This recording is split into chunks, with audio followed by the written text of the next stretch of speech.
equations of motion. There are three equations of motion. These are V is equal to U plus AT, S is equal to UT plus half AT square, and V square minus U square is equal to 2A. ये तीन equation है और ये तीन equation इतनी important है कि पूरा यूनिवर्स में जहां पे भी जो भी मोशन हो रही है वो उनके बेसिस पर हो।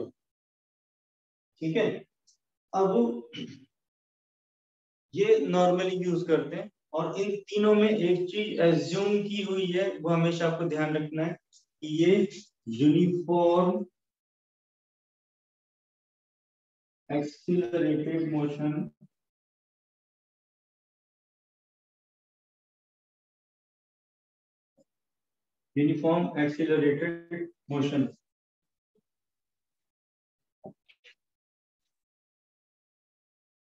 All these three equations are valid for uniform accelerated motion. हमेशा ध्यान रखना है कि अगर कहीं पे भी एक्सीलरेशन में चेंज आ रहा है या एक्सीलरेशन यूनिफॉर्म नहीं है तो आंख बंद करके ये वाली इक्वेशन यूज मत कर देना। These equations are for uniform accelerated motion only. ठीक है, इसी प्रकार से यही तीन मोशन जब भी फ्री फॉल की हम बात करते हैं, when the bodies are allowed to fall freely under the influence of gravity, gravitational acceleration is assumed to be uniform, and it is uniform if we neglect the air resistance.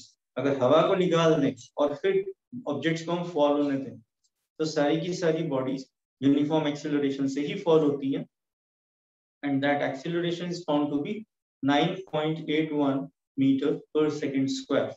ठीक है, for convenience we often use 9.8 meter per second square, or if it is given that use 10 meter per second square तो आप 10 meter per second square वहां पे use करें। Use 10 meter per second square only when it is given, otherwise always use 9.8 meter per second square. There are situations कहीं पे कुछ भी नहीं बोला होता और आपको सिर्फ खाली अपनी ऑब्जर्वेशन से ये पता करना होता है कि मुझे 9.8 लेना है या 10 लेना है। ठीक है, कई बार जो आपको वहां पे फिगर्स दी होती हैं, नंबर्स दिए होते हैं, तो 9.8 के मल्टीपल्स में दिए होते हैं। ठीक है, जैसे 19.6 दे दिया, अब आपको ध्यान होना चाहिए 9.8 के मल्टीपल में आता है 27.4 दे दिया, ठीक है, या 39.2 दे दिया। इस प्रकार से अगर वो 9.8 के मल्टीपल्स में आ रहे हैं तो फिर आपको इस चीज का ध्यान रखना है और उस प्रकार से फिर 9.8 ही यूज करना है। वहां पे 10 यूज करोगे तो कॉम्प्लिकेट हो जाएगा, उसको अवॉइड करो। So for free fall, these three equations gets modified in the form of V is equal to U plus GT. S की जगह आएगा H height is equal to UT plus half GT square, and this becomes third equation V square minus U square is equal to GH. These three equations we use for free fall. When the objects are moving only under the influence of gravity and no other force is acting on the body, ऐसी situation में हम कहते हैं free fall है, और free fall के लिए फिर हम ये इक्वेशंस को यूज करते हैं। ठीक है, अब इन इक्वेशंस के यूज करने में एक चीज का आप खास ध्यान रखना है। अभी तक हमने जो 9th में हमने जैसा सारी कैलकुलेशंस की थी उसके अंदर ज्यादा कॉम्प्लिकेशंस नहीं थी, डायरेक्ट स्ट्रेट सीधी सीधी वैल्यू डालो सॉल्व करो, वैल्यू डालो सॉल्व करो, उस प्रकार से। मगर अब जो सिचुएशंस हैं आपको हर क्वेश्चन में हर वक्त वेक्टर्स का खास ख्याल रखना है। हर सिचुएशन में हर वक्त वेक्टर्स का खास ख्याल रखना है, डायरेक्शन का खास ध्यान रखना है। बॉडीज अगर एक ही डायरेक्शन में जा रही हैं तो क्वांटिटीज सारी पॉजिटिव ली जाएंगी, और कुछ क्वांटिटीज अगर रिवर्स डायरेक्शन में आ रही हैं तो फिर वो निगेटिव हो जाएंगी। और इसमें आप रेफरेंस किसको लेके चलो, स्टार्टिंग पॉइंट एक तो रेफरेंस होगा, दो बातें बता रहा हूँ, स्टार्टिंग पॉइंट रेफरेंस होगा और इनिशियल वेलोसिटी की जो डायरेक्शन होगी वो पॉजिटिव। इन दो बातों का ख्याल। स्टार्टिंग पॉइंट रेफरेंस होगा और इनिशियल वेलोसिटी की जो डायरेक्शन होगी वो डायरेक्शन पॉजिटिव होगी, ठीक है। अब उस डायरेक्शन के अपोजिट, इनिशियल वेलोसिटी की डायरेक्शन के अपोजिट जो भी चीजें एक्ट कर रही हैं वो सारी नेगेटिव डायरेक्शन पर, क्योंकि वो अपोजिट एक्ट कर, ठीक है। सेम डायरेक्शन में एक्ट कर रही है तो वो सारी पॉजिटिव। तो sense of direction has to be highly taken care of in all the numericals you are going to attempt now on, ठीक है। सिंपल है तो आप सिंपल कीजिए अटेम्प्ट, कोई दिक्कत नहीं है। अदरवाइज आपको डायरेक्शन का खास ख्याल रखना है। एक एग्जांपल हम अटेम्प्ट करेंगे, ठीक है, उसमें आपको मैं डेमोन्स्ट्रेट करूंगा क्या कहना चाहूँ, किस प्रकार से इन चीजों को देखना। This example 3.4, a ball is thrown vertically upward with a velocity of 20 meters per second from the top of a multi-story building. The height of the point from where the ball is thrown is 25 meters from the ground. How high will the ball rise? ये पहली बात पूछी है। And how long will it be before the ball hits the ground? ठीक है, और कह रहा है जी को आप 10 लेके सॉल्व कर, ठीक है। तो दो बातें इसने बोली है कि किसी एक बॉडी को, एक बिल्डिंग है, बिल्डिंग की हाइट 25 मीटर है, 25 मीटर की हाइट से यहां से ऑब्जेक्ट को ऊपर फेंक, is thrown up with the velocity of 20 meters per second।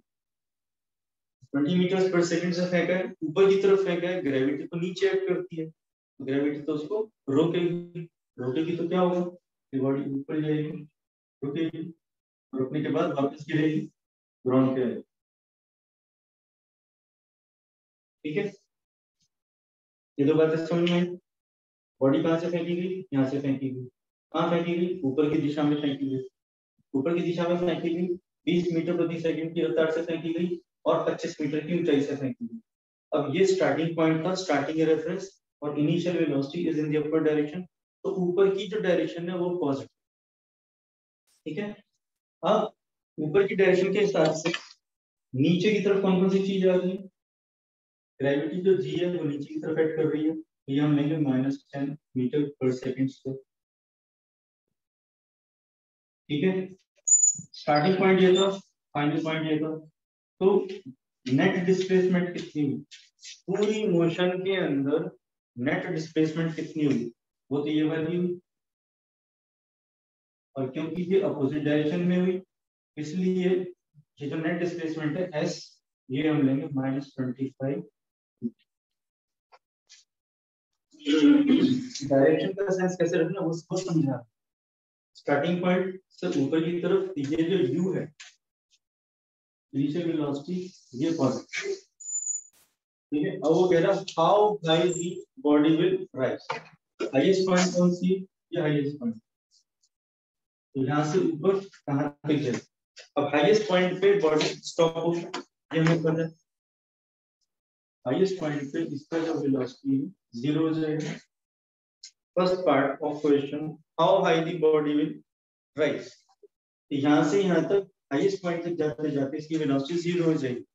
हमें सिर्फ इनिशियल वेलोसिटी पता है 20 मीटर पर सेकंड है, और हमें पता है जहां से यहाँ तक आनी है जी कितना लगा है, -10 मीटर पर सेकंड स्क्वायर लगा है। इसमें डिस्प्लेसमेंट कितना होगा वो चीज हमें पता है, तो ये डिस्प्लेसमेंट अब कैसे कंप्यूट करेंगे, ठीक है। हमें v पता है, हमें u पता है, हमें g पता है, तो ऐसे केस में हम third equation of motion use करते हैं, v square minus u square is equal to 2gh। Now v is finally 0, so this is 0 minus u, that is 20 का square is equal to 2 into g, g is -10, और ये h यहाँ से यहाँ तक केवल h हमें दिखा, इस h की बाउंड्री ठीक है, ये कितना हो गया 400 माइनस 400 और ये हो गया minus 20 h minus 400 upon minus 20 ये division 20 is equal to 20 metre और हाइट होगी 20 मीटर। ठीक है, तो हाईएस्ट पॉइंट कितने ऊपर हो गया, यहाँ से 25 पहले ऊपर तो 20 और ऊपर हो गया, हाईएस्ट पॉइंट कितना हो गया 45। ठीक है, तो हाईएस्ट एलिवेशन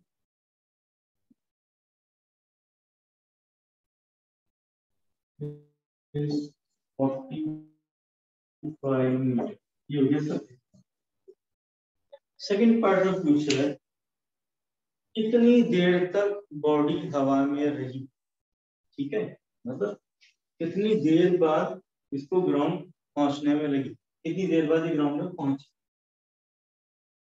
ठीक है, how long after it will reach the ground, ये सेकंड पार्ट में पूछा है। तो हमें टाइम ड्यूरेशन निकालना, क्या निकालना है, टी निकालना।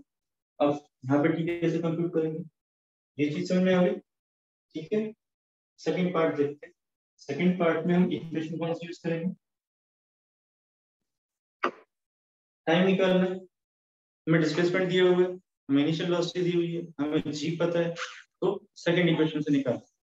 Second equation says it is h is equal to ut plus r t t square। h कितना है, फाइनल डिस्प्लेसमेंट कितना है, ये वाला फाइनल डिस्प्लेसमेंट इज -25, तो ये h की जगह आएगा -30। u इनिशियल वेलोसिटी कितनी है 20, तो ये हो गया 20 t नहीं प्लस r, g की वैल्यू कितनी है -10, ये माइनस और ये 30। Now this equation is quadratic in time.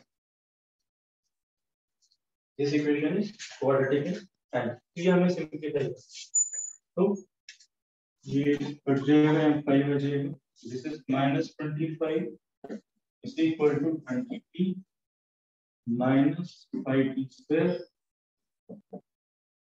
5 4, ये कट गए, इसको ले आओ इधर, ये हो गया t square minus 4t minus 5 equal to 0। ठीक है, now how do we simplify, quadratic equation को सॉल्व कर लीजिए, क्या बनेंगे factors 5 × 5 5 minus 1 is 4।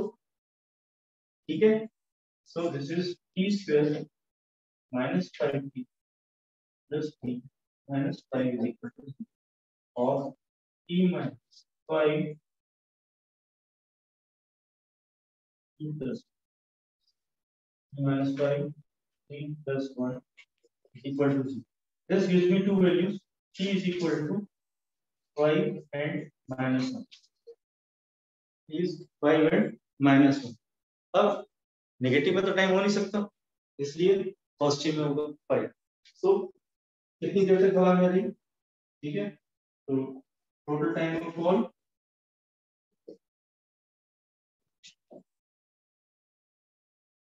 is 5 seconds। तो ध्यान रखना है, total time of fall is 5 second. इस प्रकार से कंप्यूट करो। ठीक है, ये जो कन्वेंशन है बताया इस प्रकार से आप डायरेक्शन का ख्याल रखें, तो आप एक ही बार में इसको सॉल्व कर, नहीं तो ज्यादातर मोस्ट बच्चे ऐसे सवाल दो पार्ट में सॉल्व, यहाँ से यहाँ तक निकालेंगे पहले, फिर यहाँ से यहाँ तक निकालेंगे, दोनों को जोड़ के आंसर, तो आपको डबल मेहनत करनी पड़ेगी उस केस में, और उसमें एरर के चांसेस ज्यादा। तो पहले से ही हम इस प्रैक्टिस को ध्यान रखेंगे, अभी जितने भी हम क्वेश्चंस करेंगे सबके अंदर हम इसी चीज को अप्लाई करेंगे, यूनिफॉर्मली अप्लाई करेंगे, बार बार करेंगे, तो ये मेथड भी आपके पता चलेगा।